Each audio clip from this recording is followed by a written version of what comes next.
주일 4부 예배 오신 여러분을 환영합니다. 오늘도 이 자리에서 우리가 주님을 찬양하며 예배드리길 원하는데요. 이 시간 우리가 그동안 우리의 뜻대로 우리의 삶대로 살아가려 했다면 그것을 모두 내려놓고 다시 여호와께 돌아가는 그런 시간 되길 원합니다. 이 시간 여호와께 돌아가자 이 찬양 부르심으로 예배를 시작하겠습니다.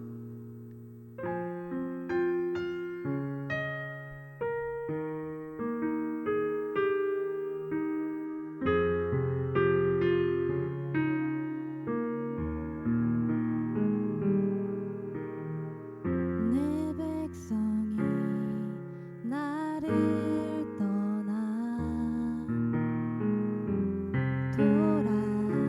돌아섰지만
언제나 우리를 영원히 기다려주시는 그 사랑에 박수치며 영광 돌리길 원합니다. 지금 박수치며 찬양 드리길 원합니다.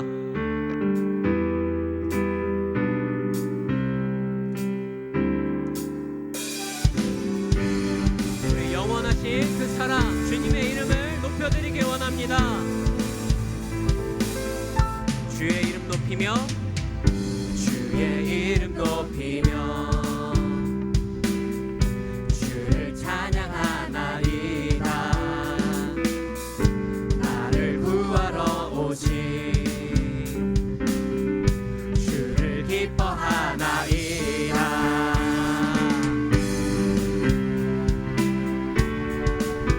우리 다시 한번 1절의 가사로 찬양드리길 원합니다. 주의 이름 높이며 주의 이름 높이며 주를 찬양하나이다. 나를 구하러 오신 주를 기뻐하나이다. 하늘 영광 버리고 이 땅 위에 십자가를 지시고 무덤에서 일어나 하늘로 올리셨네. 주의 이름 높이리. 다시 한번 우리 찬양 들며 나가기 원합니다. 주의 이름 높이며 주의 이름 높이며 주를 찬양하나이다. 나를 구하러 오신 주를 기뻐하나이다. 하늘 영광 버리고 이 땅 위에 십자가를 지시고 죄 사했네. 무덤에서 일어나 하늘로 올리셨네. 주의 이름 높이. 한 번 더. 하늘 영광 버리고 이 땅 십자가를 지시고 죄 사했네. 무덤에서 일어나 하늘로 올리셨네. 주의 이름 높이리.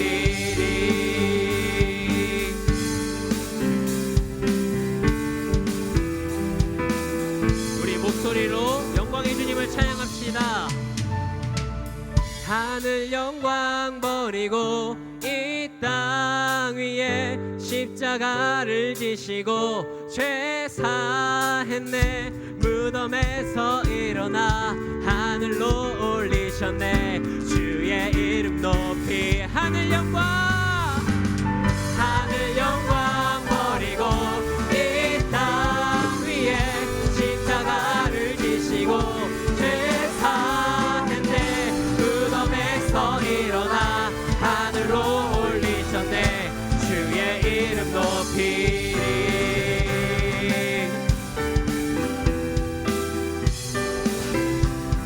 아멘. 우리를 구하러 이 땅에 오신 그 주님을 찬양하며 나아갑시다. 할렐루야.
자격 없고 더러운 죄 속에 홀로 울고 있네. 내가 주를 다시 못 박았고 돌아갈 길 보이지 않네.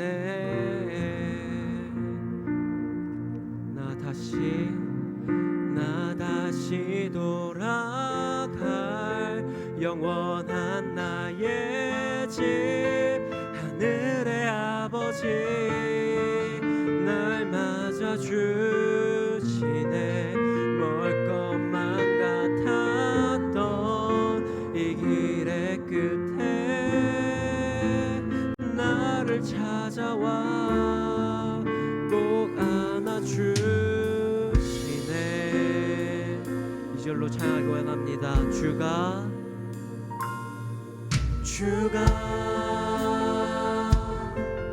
나의 모든 아픔 알고 나의 눈물 닦으시며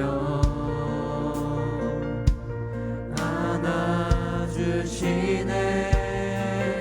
오직 나의 자격됨이 아닌 주가 지신 희생으로 나 다시 돌아갈 영원한 나의 집 하늘의 아버지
안아주시네.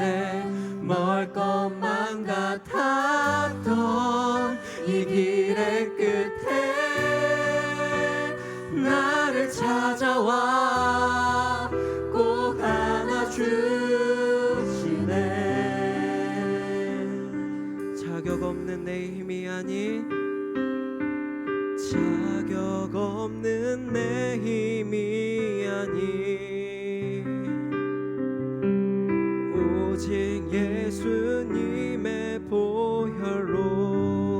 자격 없는 내 힘이 아닌, 오직 예수님의 보혈로. 자격 없는 내 힘이 아닌, 오직 예수님의 보혈로. 자격 없는 내 힘이 아닌, 자격 없는 내 힘이 아닌, 오직 예수님의 보혈로. 십자가의 보혈, 완전하신 사랑 힘입어 나아갑니다. 십자가의 보혈, 완전하신 사랑 힘입어 예배하. 십자가의 보혈, 십자가의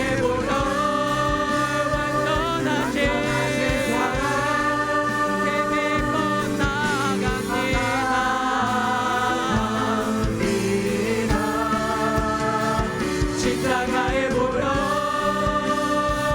완전하신 사랑 힘입어 예배. 우리 마지막으로 고백하며 나아갑시다. 십자가의 보혈, 완전하신 사랑 힘입어 나아갑니다.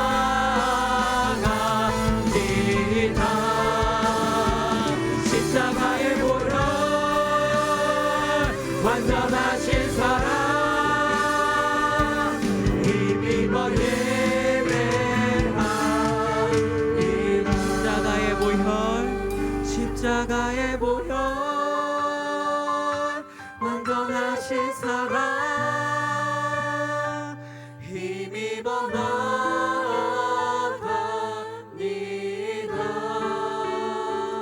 십자가의 보혈, 완전하신 사랑 힘입어 예배합니다.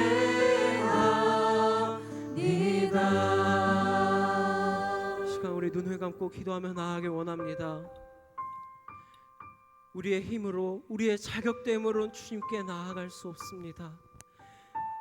죄 앞에 더러워진 우리가 어떻게 그 주님께 나아갈 수 있겠습니까? 그러나 주님께서 예수 그리스도를 이 땅에 보내시어 우리를 정결케 해주시고 우리가 주님 앞에 나아갈 수 있게 하여 주셨습니다. 그러나 여전히 우리는 너무나도 많은 죄를 짓고 세상을 살아가고 있습니다. 우리는 너무나도 많은 죄를 지으며 내 삶을 살아가고 있습니다. 그러나 이제는 우리가 주님을 바라보며 주님의 삶을 살아가며 나아가기 원합니다.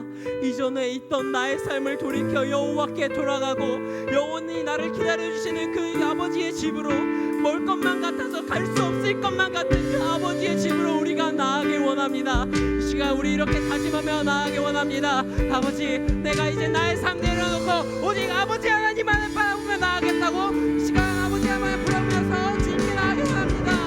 아버지, 나의 삶을 살아가며 살아왔던 나의 모든 죄를 용서하여 주옵소서. 주님 앞에 나의 모든 길을 되게 하오나 주님께서 용서하여 주옵소서. 아버지, 우리 주님만을 바라보며 나아가기 원합니다.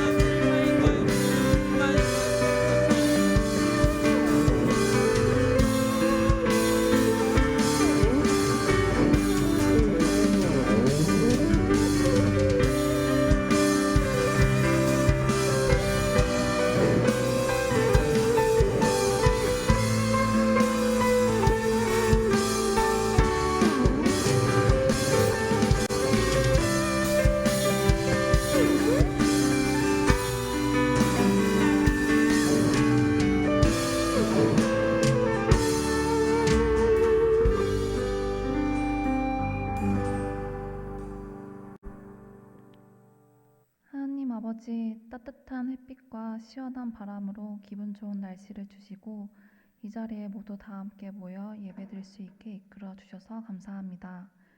우리 모든 구석구석에 은혜로 채워주심을 기억하며 감사함을 잊지 않게 해주세요. 지금 이 자리 하나님께 우리의 죄를 고백합니다. 죄를 선택하고 나의 유익과 욕구를 위해 죄를 지었습니다. 하나님과 관계를 단절시키는 죄의 무게를 기억하게 해주시고 죄에서 돌이켜 말씀을 따라 사는 삶이 되게 해주세요. 하나님 아버지, 세상을 위해 기도합니다. 이 세상이 점점 단절, 불신, 분노, 악행이 만연해지고 있습니다. 사람들은 마음을 닫고 관계가 단절되고 사랑과 정의를 찾기 힘들어진다고 느낍니다. 혼란 가운데 하나님의 말씀이 진리임을 알게 되어 하나님이 알려주시는 공동체의 의미가 전파되게 해주세요. 우리가 어떻게 살아가고 서로를 사랑해야 하는지 바르게 깨닫고 그 의미가 잘 이루어질 수 있도록 이 세상을 긍휼히 여기시고 붙잡아 주세요. 교회와 청년부를 위해 기도합니다. 하나님께서는 이 교회를, 우리 청년들을 이 세상에서 구별되어 불러주셨습니다. 하지만 여러 가치관과 세상이 요구하는 바에 따라 구별되지 못하고 하나님의 말씀으로 바로 세워지지 못할 때가 많습니다. 우리가 하나님의 자녀, 몸이 됨을 기억하게 해주시고 하나님의 깊은 뜻을 우리가 다 헤아리고 알 수 없지만 말씀과 기도로 우리에게 전하시고자 하는 바를 올바르게 받아들이고 알아갈 수 있도록 이끌어주세요. 이제 하나님의 말씀을 듣습니다. 이 시간 하나님을 알아가는 기쁨을 누리게 해주시고 마음과 귀를 열어주셔서 흘러가는 이야기가 되지 않고 잘 새기고 살아갈 수 있도록 이끌어주세요. 하나님의 나라를 바라봅니다. 감사합니다. 예수님의 이름으로 기도드립니다. 아멘.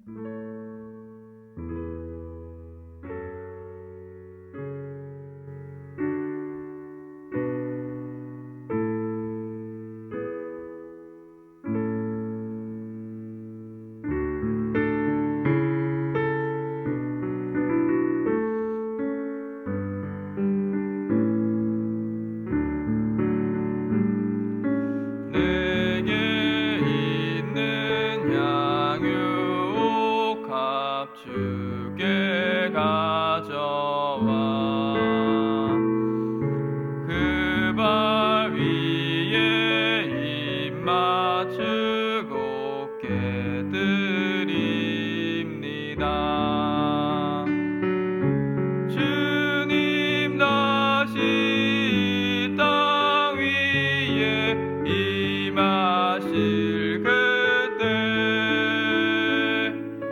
주의 크신 사랑으로 날 받아주소서. 기도하겠습니다.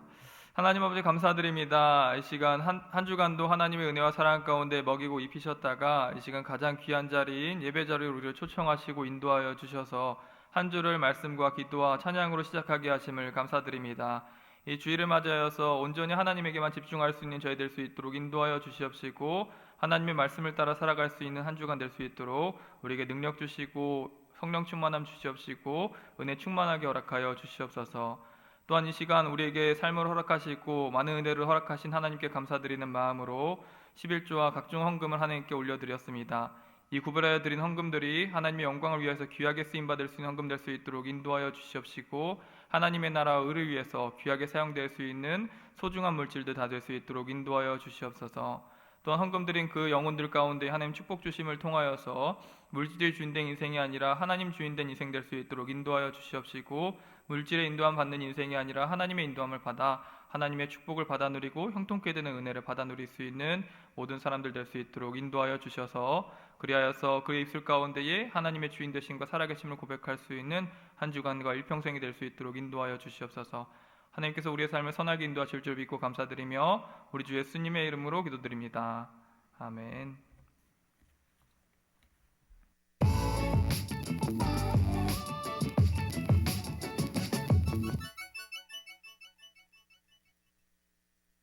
안녕하세요. 9월 넷째 주 소망 뉴스를 전해드리겠습니다. 첫 소식입니다. 오늘 2부 예배 후 노년부 예배가 4층 영상 예배실에서 11시 20분부터 45분까지 진행됩니다. 예배 후 어르신 공경비를 드리고 전도부에서 추석 선물로 매실 선물을 준비했으니 받아가시기 바랍니다. 귀가 차량은 11시 50분에 교회 정문에서 타시면 됩니다. 매주 화요일 저녁 9시부터 줌으로 인도자 교육이 있습니다. 하나님의 말씀을 잘 배워서 잘 가르치고 나눌 수 있기를 바랍니다. 교회는 이번 주 수요일까지 근무하고 목요일부터 토요일까지 추석 연휴입니다. 그리고 10월 2일, 3일도 연휴입니다. 은혜롭고 안전한 휴일이 되시기 바랍니다. 다음 주일 1부에서 4부까지 성찬식이 있으므로 경건한 마음으로 참여하여 은혜 받으시기 바랍니다. 2023년 소망교회 전교인 성경 필사를 신청하신 분들은 사무실에서 펜과 용지를 받아가시면서 신청서에서 본인의 이름을 체크해 주시기 바랍니다. 필사 후 10월 15일까지 사무실로 제출해 주시기 바랍니다. 하나님의 말씀을 기록하며 은혜를 누리는 시간 되시기 바랍니다. 학습, 유아세례, 세례, 아동세례, 입교 신청을 10월 1일까지 받습니다. 사무실에 서류가 비치되어 있으니 서류를 잘 작성하여 신청해 주시기 바랍니다. 1층 로비에 바자회 기증품함을 마련해 두었습니다. 의류와 공산품을 많이 기증해 주시고 모든 기증품은 깨끗하게 세탁되고 파손되지 않는 물품들로 기증을 부탁드립니다. 여러분의 기증으로 바자회가 더욱 풍성해집니다. 많은 기증을 부탁드립니다. 인도자들은 교구장에게 바자회 티켓을 수령해 주시기 바랍니다.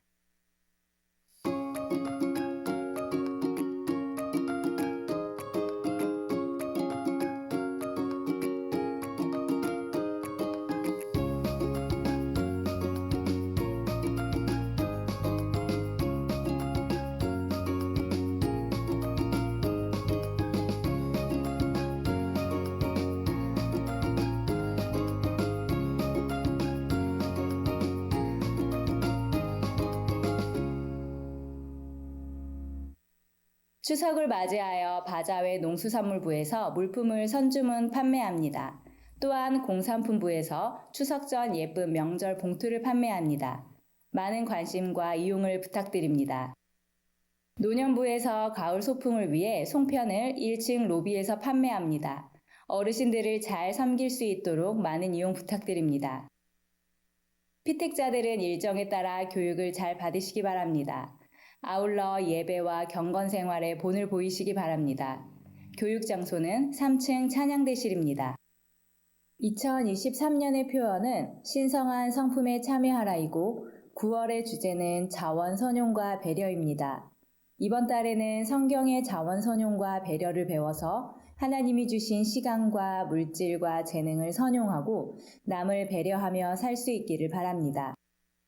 교회에서 수고하시는 구역 인도자들에게 작은 선물을 준비했습니다. 구역을 잘 관리하고 인도해 주시기 바랍니다. 교구장에게 찾아가시기 바랍니다. 10월부터 수요 기도회 시간이 기존 7시 30분에서 7시로 변경됩니다.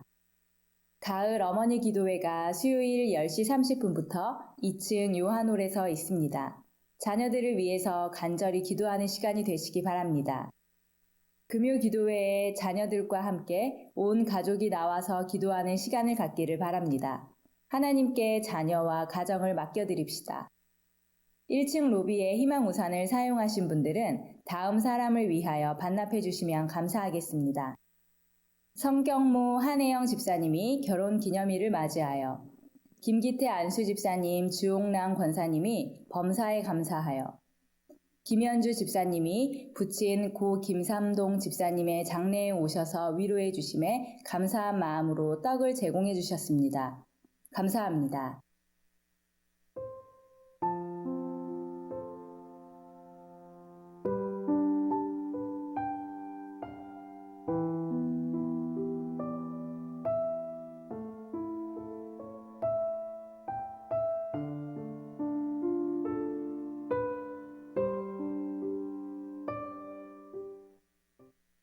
오늘 하루도 예배 가운데 큰 은혜 받으시고 지극히 작은 자에게 배려하는 성도님들 되시기를 소망합니다.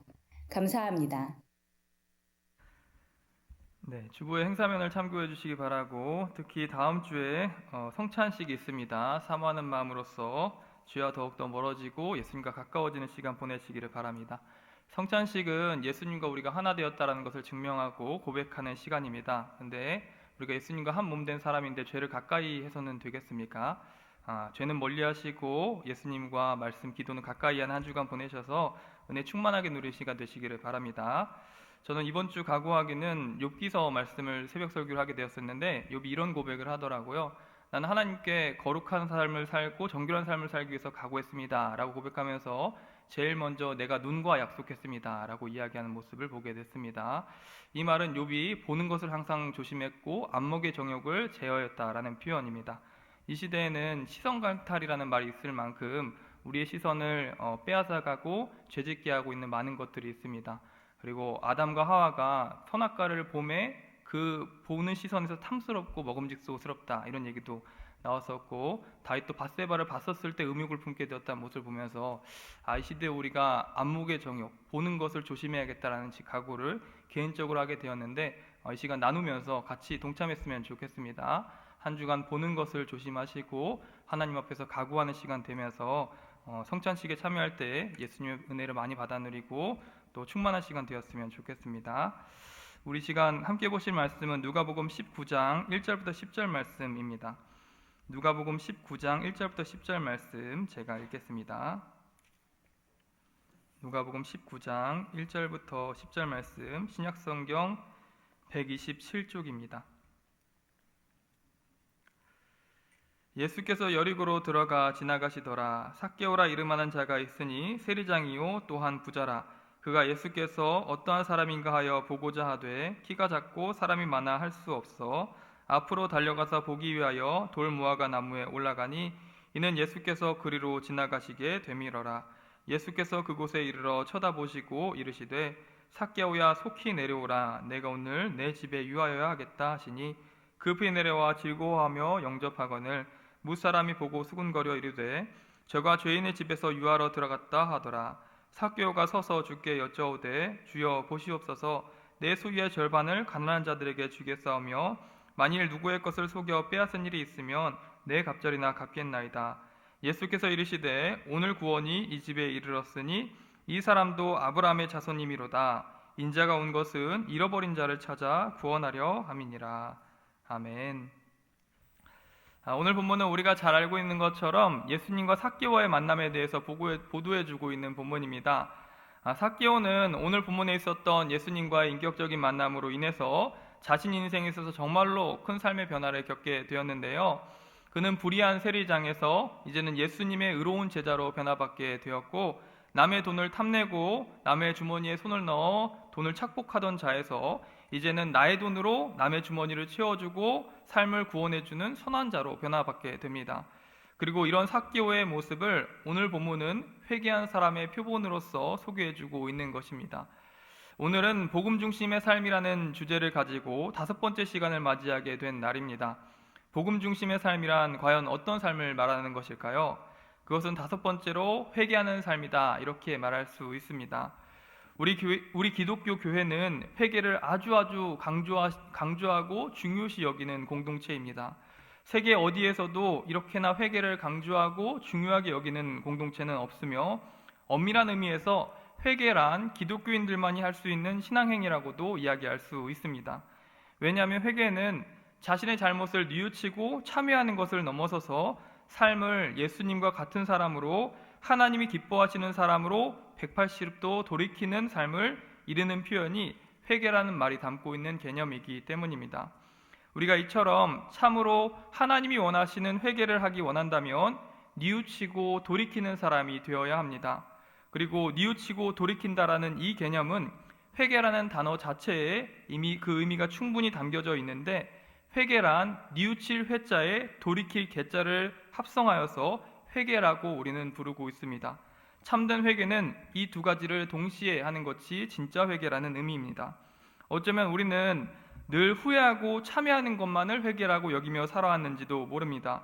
나의 죄를 인정하고 고백하는 것, 물론 그것만 해도 너무나도 귀하고 존귀한 것이라 할 수 있겠지만 예수님께서 참으로 원하시는 성도의 모습은 여호와께 돌아가는 것이고 나의 삶을 예수님에게 맞추는 것을 말하는 것입니다. 이런 의미에서 삭개오는 오늘 자신의 인생에 찾아오신 예수님께 자신의 죄를 참되게 고백했을 뿐 아니라 자신 삶을 이전과는 완전히 변화된 삶으로 살아갔었던, 예수님에게 그 말씀에 맞추었었던 삶을 살아갔던 사람이라고 이야기할 수 있습니다. 본문 8절부터 9절 말씀을 보면 이렇게 말씀합니다. 삭개오가 회개한 삶을 어떻게 했냐면, 삭개오가 서서 주께 여짜오되 주여 보시옵소서, 내 소유의 절반은 가난한 자들에게 주겠사오며 만일 누구의 것을 속여 빼앗은 일이 있으면 내 갑절이나 갚겠나이다 라고 말하고 있습니다. 이 말은 내가 누구의 것을 속여서 빼앗은 일이 없습니다 라는 고백이 절대 아닙니다. 그는 분명 세리의 장으로서 남의 것을 속여 빼앗는 일에 몰두했던 사람이고 탁월한 사람이었습니다. 그래서 본문 2절에 보면 그는 세리의 장이면서 부자였다라고 말하고 있는 것이죠. 하지만 그는 예수님 앞에서 뭐 하나 숨길 수 없는 그 예수님 앞에서 자기의 죄를 고하고 있는 것이고, 더 나아가서 변화된 삶을 살아갈 것을 고백하였던 것이죠. 그것들을 내가 4배로 쳐서 갚아주겠습니다 라고 이야기한 겁니다. 9절에 예수께서 이르되 오늘 구원이 이 집에 이르렀으니 이 사람도 아브라함의 자손이다 라고 이야기하면서 그가 진정으로 회개한 사람이다 인정을 하십니다. 바라기는 우리도 이 삭개오의 획기적이고 감격적인 변화의 모습을 살펴봄으로 통하여서 우리의 삶도 복음적인 변화가 임하게 되는 축복된 성도의 삶이 되시기를 예수님의 이름으로 축복합니다. 먼저 본문은 삭개오와 예수님이 만나게 되었었던 계기에 대하여서 소개해주고 있습니다. 그리고 이 만남 자체가 우리가 궁극적으로 회개하는 삶을 살아갈 수 있게 되었던 이유에 대해서, 내가 신앙인의 삶을 시작하고 회개를 고백할 수 있게 되는 삶이 됐던 이유에 대해서 말씀해주고 있습니다. 우리는 어떻게 나의 죄를 뉘우치고 예수님이 원하시는 삶으로 돌이키는 삶을 살아갈 수 있는 사람이 되었던 것일까요? 그것은 먼저 예수님이 우리를 이 땅에 찾아와 주셨기 때문이고, 그리고 우리의 이름을 지명하여 불러주셨기 때문이었습니다. 누가복음 19장 1절부터 2절 말씀에 보니 예수께서 여리고로 들어가시더라. 그런데 2절에 삭개오라 이름하는 자가 거기에 있으니 세리장이요 또한 부자였다라고 말씀하고 있습니다. 이 여리고라고 예수님께서 1절에 여리고로 들어가셨다라고 말씀하셨는데, 이 여리고라는 곳은 예루살렘으로 향하는 많은 사람들이 거쳐 지나가게 되는 주요한 도시 중에 하나였습니다. 쉽게 말해 예루살렘으로 가는 길은 굉장히 여러 가지 길이 있었지만 그 중에서도 예수님께서 여리고를 선택하여 가셨다라는 것을 말씀해주고 있는 것입니다. 근데 예수님께서 그 여러 가지 길 중에서 딱 집어 지명을 언급하시고 여리고로 들어갔다라는 표현을 우리는 주목해 봐야 되고, 2절에 예수님이 십자가를 지러 예루살렘으로 가시는 길에 여리고를 선택했는데 마침 그곳에 삭개오가 있었다라고 성경은 이야기해주고 있는 것이죠. 이것은 다분히 의도된 표현으로서 예수님께서 그 시기에 여리고를 왜 방문하셨는가? 이유는 우연히 그곳을 선택했던 것이 아니라 예루살렘으로 십자가를 지러 가시는 그 길에 한 명을 만나 구원하기 원하셨다라는 것을 우리에게 알려주는 것입니다. 그리고 그 예수님이 구원하러 찾아갔었던 사람은 여리고성에 있었던 삭개오였다라는 것을 우리에게 알려주는 것입니다. 성경은 이와 같은 표현으로 어쩌면 신앙생활에 아주 중요하고도 핵심적인 첫 단추를 우리들에게 소개해주고 있습니다. 그것은 우리가 어떻게 예수님을 믿고 회개하는 삶을 살 수 있게 되었느냐? 이유는 예수님께서 직접 삭개오를 찾아 여리고에 찾아오셨듯이 우리들의 삶 가운데에, 이 땅 가운데에 찾아오셨고 대한민국에, 그리고 여러분들의 삶 가운데 찾아오셨기 때문이었습니다. 죄인인 우리와 이 세상은 하늘로 가는 길이 절대적으로 막혀 있었습니다. 에베소서 말씀에 따르면 우리는 본질상 진노의 자녀로서 하나님의 말씀을 가까이 하기도 전혀 싫어하며 가까이 할 수도 없는 상태였다라고 말씀하고 있습니다. 그런데 그런 반역자요 죄인들에게 예수님께서 직접 우리들을 찾아오셨다라는 사실입니다. 여러분들이 사시는 여리고라 하는 동네로 직접 찾아오시고 우리들의 신앙의 길을 활짝 열어주셨던 겁니다. 우리의 모든 신앙생활의 시작은 여기서부터 시작이 된 것입니다. 저는 오늘 본문의 1, 2절의 말씀을 읽으면서 이런 생각을 해보았습니다. 나중에 예수님이 부활 승천하신 이후에 이 신약 성경이 쓰여졌었을 때에 삭개오가 이 본문 말씀을 읽었을 때 어떤 감정을 갖게 되었을까? 혹은 그의 신앙의 고백을 듣고 자랐었던 자녀들이 이 본문 말씀을 듣고 읽게 되었을 때에 어떤 감상에 빠지게 되었을까? 그것은 정말로 잊을 수 없는 은혜와 감격에 빠지게 되었을 것이다 라고 생각하고, 또 이날은 정말 내 인생에 둘도 없는 값지고 은혜로운 날이었다 라고 스스로 고백하게 되었을 것입니다. 이 말씀을 보면서 예수님은 나를 찾아오셨던 것이 분명하다. 만약 이때 예수님께서 길을 돌이켜 다른 길로 가셨더라면 나는 구원받을 수 없었을 것이다. 하지만 십자가를 지시기 전에 나를 먼저 방문하기 원하셨던 그 예수님의 사랑을 삭개오와 그 가족은 감격하며 찬양했을 것입니다. 이와 동일하게 예수님께서는 심판이라고 하는 하나님의 세계적인 스케줄 안에서 한 사람을 구원하기 위해서 그의 동네에 직접 찾아오셨고 삶에 찾아오셨습니다. 그건 바로 우주의 아주 작은 점과 같은 지구 안에 대한민국이라는 동네에 사는 여러분들을 찾아오신 것입니다. 그 예수님은 하나님의 심판을 향해 나아가는 그 시간표 가운데에 여러분들을 만나기 원하셨고 구원해 주시기 원하셨다라는 것입니다. 그리고 그 찾아오심의 은혜의 결과가 바로 이 자리에 앉아서 예배하는 우리들의 모습인 것입니다. 우리가 늘 회개하고 나의 삶을 내 삶을 예수님에게 돌이키며 기뻐 돌이키며 나의 죄를 뉘우치는 힘은 바로 예수님께서 우리를 먼저 찾아오시고 친히 십자가에 못 박혀 죽으신 은혜에 있음을 우리는 늘 기억하고 고백해야 하는 겁니다. 저는 제가 이 땅에 처음 태어난 날은 기억하지 못합니다.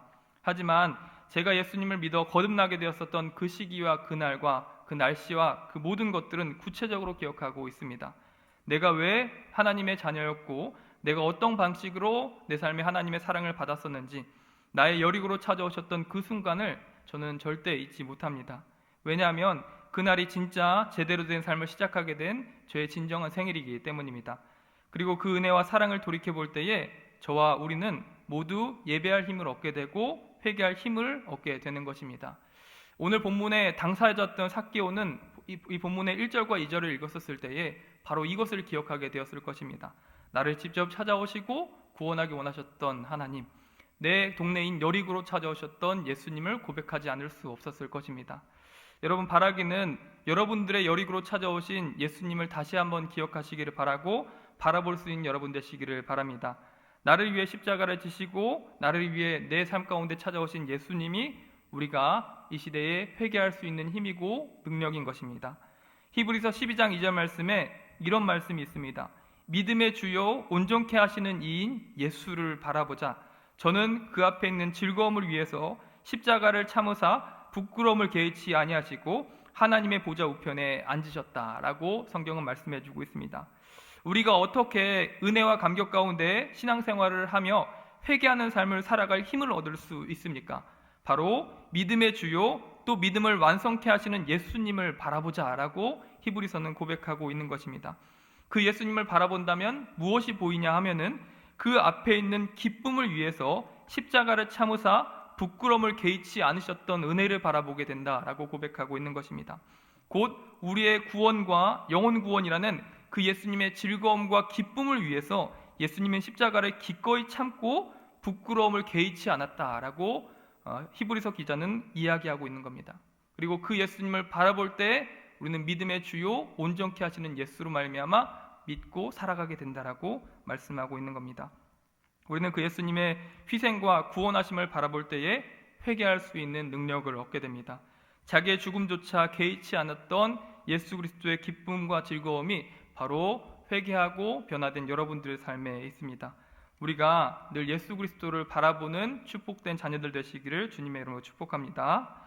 본문은 한 걸음 더 나아가서 예수님은 우리의 인생 가운데에 여리고로 찾아와 주셨을 뿐 아니라 우리의 이름을 지명하여 불러주셨다라는 사실을 말씀해주고 있습니다. 3절에 예수님이 여리고로 도착하시자 많은 사람들이 예수님을 보고 찾고 만져보기 위해서 우르르 몰려왔습니다. 그리고 이와 같이 사람들이 열광적으로 예수님에게 찾아왔었던 이유는 예수님이 여리고라는 성에 도착하시기 얼마 전에 시각장애인을 고치는 기적을 베푸셨었기 때문입니다. 그래서 많은 사람들은 예수님에 대해 호기심을 갖고 있었고 혹자는 자신의 병을 고침받기 위해 예수님을 둘러쌌던 것입니다. 그리고 오늘 본문의 삭개오도 이 예수님이 오셨다는 소식을 듣고 예수님이 지나가시는 그 길로 직접 달려갔습니다. 그러나 그는 키가 매우 작았었기 때문에 아무리 까치발을 들고 바라보려고 해도 예수님을 바라볼 수가 없었고, 또 사람들 사이를 비집고 들어가려고 해도 도대체 자기 힘으로 예수님께 다가갈 수가 없었습니다. 그래서 그는 예수님이 가시는 길을 앞질러 가서 한 뽕나무 위에 기어 올라가기 시작합니다. 그리고 예수님이 그 앞을 지나가는 것을 바라보고 있었던 것이죠. 근데 여기서 저는 한 번 더 삭개오를 향한 예수님의 특별하고도 예정된 사랑을 우리 모두는 확인해 보게 되는데, 본문 4절부터 5절을 함께 읽어봤으면 좋겠습니다. 4절부터 5절 함께 읽겠습니다. 시작. 앞으로 달려가서 보기 위해 돌 무화과 나무에 올라가니 이는 예수께서 그리로 지나가게 되미러라. 예수께서 그곳에 이르사 쳐다보시고 이르시되 삭개오야 속히 내려오라. 내가 오늘 내 집에 유하여야 하겠다 하시니. 아멘. 여러분 발견하셨습니까? 삭개오를 얼마나 예수님이 특별히 여기셨고 사랑하셨는지를 발견하셨는지요? 예수님은 자신을 보기 위해 뽕나무 위에 기어 올라갔던 삭개오를 바라보며 뭐라고 부르셨습니까? 삭개오야 이리 내려오라. 이름을 지명하여 부르셨고 다가올 수 있게끔 하셨다라는 것입니다. 거기 키 작은 사람아 내려오라. 신체적 흠을 특징지어 부르지 않고 거기 있는 세리장아 내려오라. 사회적인 나의 부끄러움과 죄가를 드러내시지 않고 많은 사람들 중에서 나의 이름을 콕 집어 지명하여 불러주셨다는 것입니다. 삭개오야 이리로 내려와라 말씀하셨고, 내가 너의 집에 유하여야 하겠다라고 말씀하셨습니다. 그리고 특히 삭개오라고 성경에 보면은 예수님이 제자들을 부르실 때 직접 이름을 부르셨던 적은 없을 뿐만 아니라 심지어 예수님께서 삭개오라고 부르셨던 이 표현은 정말 삭개오에게 감개가 무량한 은혜에 너무나도 넘치는 은혜였었는데, 왜냐하면 삭개오의 주변 사람들은 삭개오를 삭개오라고 부르고 싶어 하지 않았었기 때문입니다. 왜냐하면 삭개오란 이름은 의인이라는 이름입니다. 삭개오를 두고 의인이라고 부르고 싶어 하는 사람은 아무도 없었습니다. 삭개오가 없었을 때에 사람들은 그 난쟁이 놈 이렇게 불렀을 것입니다. 그 의인이라고 부르지 않았겠죠. 또 삭개오를 가까이 하고 만났었을 때에 사람들은 삭개오를 삭개오라 부르기보다도 세리장님 이렇게 불렀을 것입니다. 왜냐하면 그는 세리장으로서 결코 의롭다 말할 수 없는 사람이었고 자기 이웃들의 금품을 착복하는 사람이었기 때문입니다. 하지만 예수님은 삭개오를 삭개오라고 불러주셨습니다. 의인아 이리 내려와라. 예수님께 의롭다 먼저 부름을 받고 또 용서를 받았었던 것입니다. 예수님은 삭개오를 지명하셨고 내가 오늘 너의 집에 유하여야 하겠다 말씀하였습니다. 예언적인 말씀이었죠. 삭개오야 의인아 나에게 다가와라 말씀했습니다. 그리고 지명하여 불렀을 뿐 아니라 내가 오늘 너희 집에 유하여야 하겠다. 한글 성경에 나타나 있지 않지만 영어 성경에 보면 여기에 must라는 조동사가 쓰여 있습니다. I must stay at your home이라고 말씀하고 계십니다. 이 말씀은 내가 오늘 반드시 너희 집에 들어가야겠다라는 말씀입니다. 삭개오를 구원하기 원하시고 구원하기로 작정하신 예수님의 특별한 사랑을 증거해주고 있던 것입니다. 스가랴서 2장 11절 말씀에 스가랴는 일찍이 예언을 했었는데 어떤 예언을 했냐면 이렇게 말씀합니다. 그 날에 많은 나라가 여호와께 속하여 내 백성이 될 것이요 나는 너희 가운데 거하리라. 만군의 여호와께서 나를 내게 보내신 줄을 알리라 라고 말씀합니다. 스가랴서는 하나님이 보내신 메시아가 너희 중에 거하는 것을 구원의 증거라고 이야기하고 있고 내 백성의 증거가 된다라고 말씀해주고 있습니다. 이 말씀처럼 예수님은 죄인 중에 죄인이었던 세리장 삭개오의 집에 거하겠다.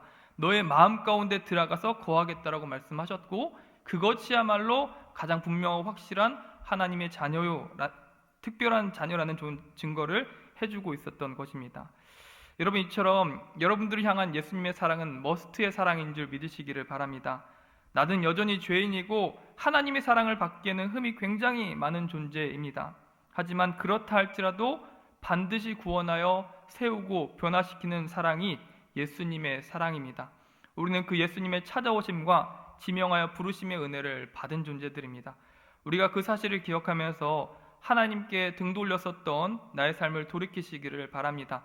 회개하여 우리의 얼굴을 예수님에게로 향하시는 축복된 자녀들 되시기를 바랍니다. 그렇다면 이렇게 지명하여 불러주시는 은혜를 베풀어 주셨고 내 인생에 직접 찾아와 구원의 은혜를 베푸셨던 그 기쁜 소식을 받고 회개하기를 바라는 사람은 이제는 어떤 삶을 살아야 할까요? 두 가지를 살펴보기를 바라는데, 첫 번째로 예수님을 내 집과 마음의 주인으로 모시는 삶을 살아가는 것이 회개한 삶의 가장 큰 특징이었습니다. 삭개오는 내가 너희 집에 유하여야 하겠다라는 그 말씀을 듣자 예수님을 자기의 집으로 기뻐 모시기를 시작하는데, 집안에 종의 자리나 손님 자리에 모신 것이 아니라 주인 자리로 예수님을 모시는 모습을 본문 가운데 확인해 보게 됩니다. 먼저 6절에 예수님이 내려와라 내가 너희 집에 유하겠다 말하자 6절에 그가 급히 내려와 즐거워하며 예수님을 영접했다 말씀하고 있죠. 그리고 8절에 삭개오가 서서 주께 여짜오되 주여 보시옵소서 내 소유의 절반을 가난한 자들에게 주겠사오며 만일 누구의 것을 빼앗아 속인 일이 있다면 내 갑절이나 갚겠나이다 라고 말씀하고 있습니다. 8절 상반절을 주목해 보시기를 바랍니다. 보면은 삭개오가 서서 주께 여쭈었다라고 성경은 말씀해 주고 있습니다. 이 말은 삭개오가 예수님을 집의 구석자리나 손님 자리로 모셨던 것이 아니라 자기 가정의 중심 자리로 모셨다라는 의미고, 마치 종이 주인 앞에 서서 여쭙듯이 예수님께 말씀드렸다는 사실을 기록해 주고 있는 것입니다. 여러분, 이처럼 정말로 다함 없는 은혜를 받았고 용서를 받은 사람은 예수님을 내 마음에 혹은 우리 가정에 모시되 집의 주인 자리로 모셔야 된다는 사실을 교훈받을 수 있기를 바랍니다. 그렇다면 여러분, 혹시 이 말씀 가운데에 우리가 돌아봤으면 좋겠습니다. 여러분 마음에 들어와 계신 예수님은 지금 우리는 어느 자리에 모시고 있나요? 누구나 예수님을 처음 영접하고 은혜를 받았을 때에는 예수님을 왕의 자리에 모시길 기뻐하며 주인 자리에 모시곤 합니다. 하지만 조금씩 시간이 지나고 첫사랑이 식어버린다면 다리가 아프다며 예수님에게 주인 자리에서 나와달라고 이야기한다거나 종의 자리 혹은 바닥 자리에 예수님을 모시곤 하는 게 우리들의 모습은 아닙니까?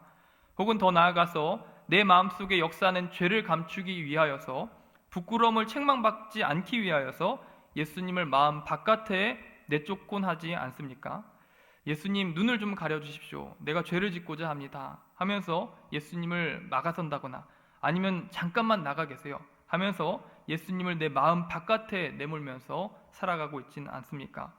요한계시록에 보면 라오디게아 교회 성도들이 이와 같은 사람들이었습니다. 예수님을 자기들 교회 바깥에 모시고 있던 사람들이 라오디게아 성도들이었습니다. 그래서 예수님께서는 라오디게아 교회에게 내가 문 밖에 서서 문을 두드리노니 누구든지 이 내 음성을 듣고 문을 열면 내가 그에게로 들어가서 더불어 먹고 나는 그와 더불어 먹으리라 라고 말씀했습니다. 이는 문맥적으로 예수님을 라오디게아 교회 성도들이 대문 바깥으로 내몰아서 인간의 정욕과 세상의 지혜를 교회 안에 들여놓고 마음에 들여놨을 뿐이지 예수님을 문 밖에 내몰았었다는 사실을 증거해주고 있습니다. 라오디게아 교회에게 예수님이 다시 그런 라오디게아 교회에게 예수님이 다시 문을 열고 자신을 주권자로 영접할 것을 말씀한 것이 이 요한계시록의 말씀입니다. 따라서 여러분, 말씀 가운데 결단하고 삶을 돌아봤으면 좋겠습니다. 예수님은 여러분들의 가정과 마음 가운데 도대체 어디에 앉아 계십니까? 주인 자리에 모셔야지 진정으로 회개한 자라 말할 수 있을 것입니다. 범사에 예수님을 주인 자리로 모신다라는 것은 범사에 예수님의 뜻을 묻고 그 뜻에 순종하는 가정이 축복된 가정이고 마음 가운데 주인으로 모신 성도의 삶이라는 것입니다. 우리가 이 말씀을 따라서 늘 우리 마음 가운데 찾아오신 예수님에게 내 행사를 물어볼 수 있는 여러분 되시기를 바랍니다. 직장의 이직 문제라든지 진로의 문제, 삶의 크고 작은 문제의 결정에 있어서까지 모두 다 주인 되신 예수님에게 물어보는 여러분 되시기를 바라고, 그 예수님 말씀을 따라서 살아가는 여러분들과 여러분들의 가정이 되기를 주님의 이름으로 축복합니다. 둘째로, 우리를 지명하여 부르신 예수님을 가정과 마음 가운데 영접한 사람은 어떤 삶을 살아야 될까요? 두 번째로, 예수님의 계명인 사랑하는 삶을 살아야지 진짜 회개한 사람이라고 이야기할 수 있습니다. 요한복음 14장 23절 말씀을 표준 세번역 성경으로 읽어보면 누구든지 나를 사랑하는 사람은 내 말을 지킬 것이다. 그러면 내 아버지께서 그 사람을 사랑하실 것이요 우리는 그 사람에게로 가서 그와 함께 살 것이다 라고 말씀하고 있습니다. 14장 23절에 예수님은 분명히 말씀하셨습니다. 예수님을 사랑하는 사람은 나의 말을 지킨다 라고 말씀했습니다. 마치 사랑하는 자녀가 자기의 부모님의 말씀을 기쁨으로 순종하듯이 사랑하는 연인이 서로의 말을 잘 귀담아 듣고 그 말을 따라서 살아가길 기뻐하듯이 예수님을 사랑하는 사람은 예수님 말씀을 지키는 사람이다 라고 이야기합니다. 그렇다면 아버지께서 내 말을 지키는 그 사람은 그렇게 한다면 더 나아가서 아버지께서 그 사람을 사랑하실 것이다. 예수님 말씀하세요. 내 말을 사랑하면서 지키는 그 사람을 아버지가 사랑할 것이다 말씀합니다. 그리고 더 나아가 나와 나의 아버지가 너희에게 가서 그와 함께 살리라 라고 말씀해 주고 있는 겁니다. 여러분, 이처럼 예수님을 정말로 사랑하는 사람은 예수님 말씀을 경청하며 지키는 사람들입니다. 이 말씀 가운데 우리의 삶을 한 번 더 돌아봤으면 좋겠습니다. 예수님을 사랑한다는 증거는 그 말씀을 지키는 것에 있습니다. 여러분, 과연 한 주간 예수님 말씀을 마음 가운데 모시고 지키며 사셨습니까? 그 지키는 삶이 가장 분명한 하나님 보시기에 사랑의 증거이고 그 사람을 아버지가 사랑할 뿐 아니라 나와 아버지가 그와 함께 살 것이다 라고 축복하고 있습니다. 이 말씀처럼 예수님의 말씀을 잘 경청하고 지키는 사람들 되시기를 바랍니다. 예수님을 정말로 사랑하시는 여러분들 되시기를 축복합니다. 여러분, 혹시 한 9개월 정도 저 지켜봤는데 혹시 저 좀 달라진 거 없습니까?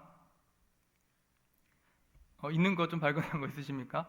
저 턱선도 좀 보이고 유진 씨 왜 그러세요? 살 좀 빠진 것 같지 않으십니까? 네. 저번 달부터 연애를 시작했는데 제가 이 말씀을 실감합니다. 나를 사랑하는 사람은 내 말을 지킨다. 이 말을 실감하고 있는 것이죠. 상대편이 마른 사람을 좀 좋아하는 것 같아요. 확신했습니다. 그래서 내가 이렇게 살 수 없다. 기쁨으로 저는 그 말을 지키기 시작합니다. 그게 억지스럽거나 힘들지 않습니다.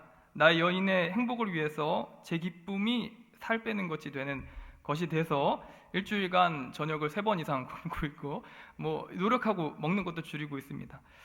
바꿔 말하면, 얘가 정확한지는 모르겠지만 바꿔 말하면 여러분, 예수님 정말로 사랑하면 그 예수님 말씀을 따라 사는 사람이 되는 줄 믿으시기를 바랍니다. 예수님 말씀에 순종하는 것, 그것이 예수님 보시기에 진짜 나를 사랑하는 사람이다, 나의 전이다라는 가장 강력한 증거입니다.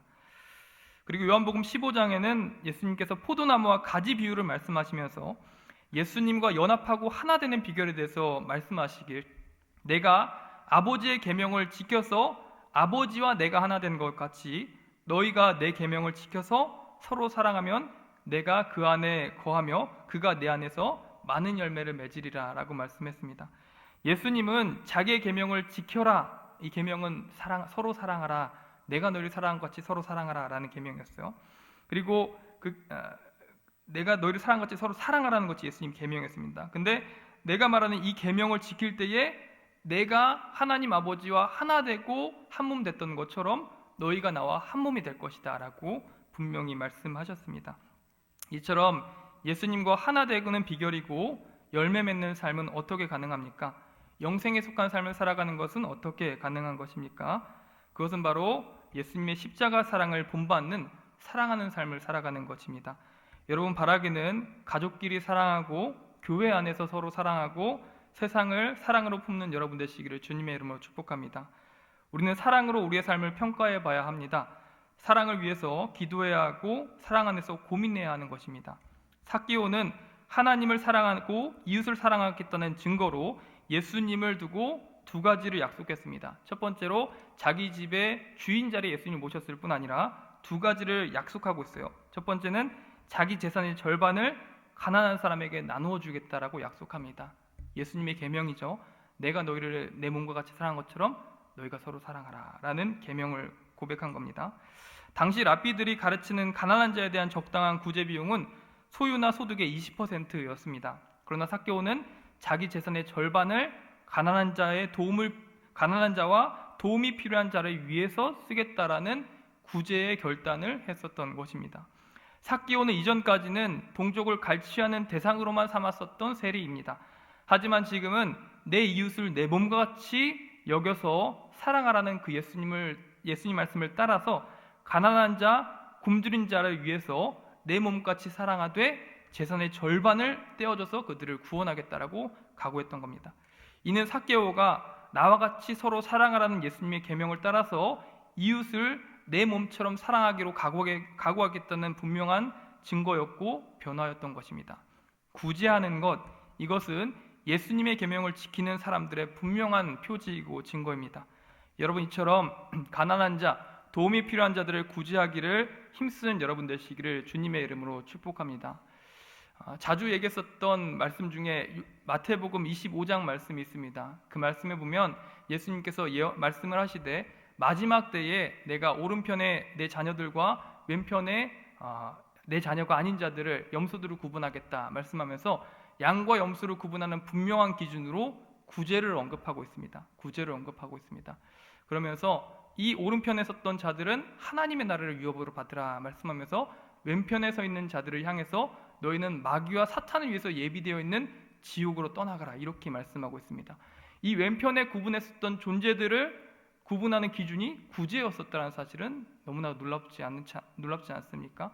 내가 누군가를 살인하고 누군가의 재산을 파산시켰다는 것이 아니라 내가 목말랐을 때 물 주지 않았고 굶주렸을 때 돌보지 않았고 옥에 갇혔을 때에 살펴보지 않았다는 것을 기준으로 구제하지 않았다는 것을 기준으로 양과 염소를 구분하는 사실을 보면서 놀라지 않을 수 없었습니다. 그리고 거기서 보면서 내 이웃이라는 것이 예수님 본인의 내 자를 쓰고 있어요. 내 이웃 중에 지극히 작은 자 한 사람에게 이와 같이 구제하지 않는 사람은 나와 상관이 없다라고 말씀하고 있습니다. 여러분, 이 시대에 예수님의 이웃은 도대체 누구입니까? 여러분들의 혈육들을 이야기하는 것이 아닙니다. 바로 이 교회를 이야기한다는 것을 기억했으면 좋겠습니다. 1차적으로는 교회입니다.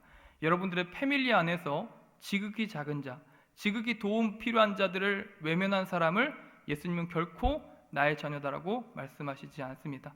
그 사실을 분명히 기억하면서 여러분 패밀리 안에 속해 있는 하나님의 형제 자매들을 돌보고 살피고 구제한 여러분 되시기를 주님의 이름으로 축복합니다. 그게 예수님이 여러분들이 내 양인지 아닌지 보는 유일한 기준이었습니다. 바라기는 내 이웃뿐만 아니라 내 혈육뿐 아니라 하나님의 이웃들, 내 패밀리 안에 도움이 필요한 자를 살피고 그들에게 구제의 손길을 펼칠 수 있는 여러분 되시기를 바랍니다. 삭개오는 고백했어요. 내 이웃 중에 도움이 필요한 자, 가난한 자에게 절반의 재산을 떼어 그들을 구제하겠다. 구제가 가장 큰 특징이라는 거죠. 그리고 두 번째로 삭개오는 이웃에게 갈취하고 도적질한 것이 있다면 그것을 4배로 갚겠다라고 고백했습니다. 이것은 율법에 도적질한 것을 4배로 갚으라는 하나님 말씀에 순종하겠다라는 고백입니다. 삭개오는 그 율법을 따라 살기로 결심한 것이고 이는 불의한 세리장에서 이제는 하나님 말씀에 순종하는 의로운 주님의 제자로 변화되었다라는 것을 증거해 주는 것이었습니다. 여러분, 이처럼 회개한 삶은 본문 중심으로 2가지 특징을 살펴볼 수 있었습니다. 첫 번째는 예수님을 마음과 가정의 주인으로 모시는 자가 진짜 회개한 자이고 예수님의 제자입니다. 삭개오는 세리장으로서 늘 주인 자리에 앉아 있었던 권세자였습니다. 집에 있으나 사회에 있으나 가장 높은 자리에 주인 자리에 앉았었던 사람입니다. 하지만 그가 예수님을 주로 영접하자 어떤 변화가 일어났습니까? 집에 주인 자리에 예수님을 양보했고 그리고 그 앞에 서서 여쭈었다라는 것입니다. 이처럼 우리가 진정한 회개한 사람이라면 예수님을 내 마음과 가정의 주인으로 모시기를 바랍니다. 둘째로 회개한 사람은 사랑의 계명을 지켜야 합니다. 예수님과 하나 되고 하나님과 늘 동행하는 비결은 사랑하는 것입니다. 예수님을 사랑하면 그 말씀과 계명을 따를 수밖에 없습니다. 예수님의 사랑의 계명을 지켜서 가난한 자를 구제하고 섬기는 데 힘쓰는 여러분 되시기를 바라고 무엇보다도 교회를 사랑할 수 있는 여러분 되시기를 주님의 이름으로 축복합니다. 우리 시간 말씀을 놓고 짧게 기도하고 마쳤으면 좋겠습니다. 한 가지 기도 제목을 놓고 기도했으면 좋겠습니다. 내가 예수님의 말씀을 따라서 구제하는 자들 될 수 있게 해주세요. 내 이웃 중, 예수님의 이웃 중에 지극히 작은 자, 도움이 필요한 자에게 우리는 무관심했습니다. 우리 교회라는 이름으로 예수님 안에 산 가족이 됐는데 우리 중에 도움이 필요한 자는 누구입니까? 예수님의 사랑이 필요한 사람, 구제가 필요한 사람은 도대체 누구입니까? 그런데 전혀 관심 없이 살아가면서도 우리가 예수님의 자녀라고 이야기할 수 없습니다. 우리가 이 시간 예수님의 계명을 따라서 교회를 더욱더 사랑하고 한 주간 사랑함으로써 구제를 베풀고 선행을 베풀고 도움의 손을 뻗을 수 있는 사람들 되게 해달라고 함께 기도하도록 하겠습니다. 삭개오 같이 변화된 삶 살아갈 수 있게 해달라고 함께 기도하겠습니다. 하나님 아버지 은혜 주심 감사드립니다. 우리가 이 말씀과 같이 정말 하나님의 자녀들 되기를 바랍니다. 예수님을 말미암아 너무나도 큰 은혜를 받은 사람으로서 이 시대에 고백합니다. 예수님, 저는 이제 변화되기를 원합니다. 구제하는 사람 되기를 간절히 바랍니다. 예수님의 이웃을 위하여서, 우리 교회를 위하여서 이 중에 지극히 작은 자 한 사람에게 관심을 갖고 그 사람에게 구제와 도움의 손길을 비기를 원합니다. 예수님의 이름으로 모인 이곳에 하나님 아버지 하나님의 사랑이 실천되어야 하고 교회를 더욱더 사랑한 저희가 되어야 하겠습니다. 이후로 패밀리 모임과 너나들이 모임 할 때에 우리가 무엇에 관심을 갖습니까? 나의 의와 자랑을 고백하는 것이 아니라 우리 중에 있는 지극히 작은 자에게 도움의 손길을 내뻗고 또한 기도의 제목을 나누고 그를 위해서 기도할 수 있는 영적 가족들 될 수 있도록 아버지 하나님 인도하여 주시옵소서. 삭개오가 가난한 자, 도움이 필요한 자를 위해서 나의 재산 절반도 기꺼이 내놓겠다 말씀하였던 것처럼 아버지 하나님, 우리가 우리 마음 가운데 예수님을 주인으로 모실 뿐 아니라 그 주인된 고백을 따라 살아가면서 우리가 구제하고 구원하는 자들 될 수 있도록 인도하여 주시옵소서. 가장 먼저는 우리에게 영적 가족으로 허락하신 교회를 바라볼 수 있도록 우리를 인도하여 주시옵소서. 우리 패밀리 안에서 예수님 지극히 작고 이렇게 도움이 필요한 자가 누구입니까? 목마르고 굶주리고 옥에 갇히고 헐벗은 자는 누구입니까? 하나님 아버지, 우리가 그 시선으로서 우리가 이웃을 사랑할 수 있는 자가 될 수 있도록 인도하여 주시옵시고 도움의 손길을 내뻗을 수 있는 하나님의 자녀들, 구제에 힘쓸 수 있는 자들 될 수 있도록 아버지 하나님 인도하여 주시옵시고 축복하여 주시옵소서. 이 시대 하나님 자녀들 모두 될 수 있도록 인도하여 주시옵소서. 하나님 아버지 감사드립니다. 이 시대에 우리를 직접 찾아오시고 지명하여 불러주셔서 구원하신 하나님 아버지, 우리가 한 주간 삶에 있어서 예수 그리스도를 바라볼 수 있는 자들 될 수 있도록 인도하여 주시옵소서. 더 나아가 그 큰 은혜와 구원을 누린 자들로서 이제는 우리가 예수님처럼 이웃을 사랑한 자들 될 수 있도록 아버지 하나님 인도하여 주시옵소서. 영적 가족이 된 교회 안에서 지극히 작은 자, 도움이 필요한 자가 누구입니까? 그 사실을 기도하면서 도울 수 있는 자들 될 수 있도록 아버지 하나님 인도하여 주시옵시고 패밀리라는 모임으로서 함께 묶어주사오니 아버지 하나님, 우리가 더욱더 사랑과 예수님의 시선으로서 우리 이웃들을 살펴보되 기도의 제목을 나누고 그들을 향해서 구원의 손길을 내뻗을 수 있는 예수님을 닮은 사람들, 구제에 힘쓸 수 있는 자들 될 수 있도록 아버지 하나님 인도하여 주시옵소서. 한 주간 예수님을 닮은 사람들, 예수님의 사랑을 실천하기로 각오하고 목숨을 거는 사람들이 되게 인도하실 줄 믿고 감사드리며 우리 주 예수님의 이름으로 기도드립니다. 아멘. 이제는 우리 주 예수 그리스도의 크신 은혜와 하나님 아버지의 지극하신 사랑하심과 성령 하나님의 감화 감동 교통 인도하심의 역사가 이 시대에 예수님을 닮아서 나의 이웃을 생명처럼 사랑하고 돌보고 또 구제하기로 힘쓰는 각오하는 이 자리에 모여있는 모든 주의 권속들 머리 위에 이제로부터 영원토록 함께 있을지어다. 아멘.